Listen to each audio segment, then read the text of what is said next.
Gawa po ako ng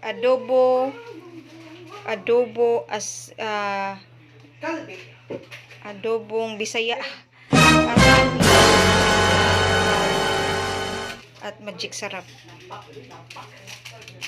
Ito na guys. So, halo lang lahat. Yung magic sarap.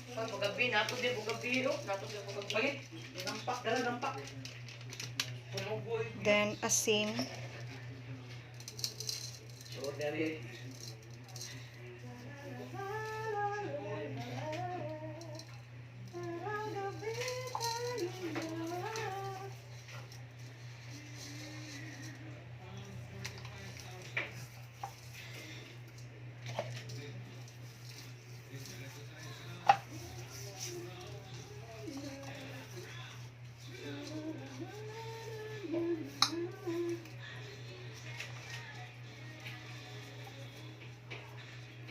Mga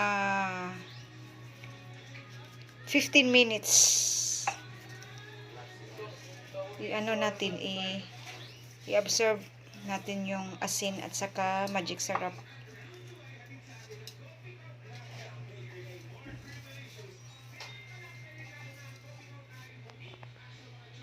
Guys, na marinate na siya.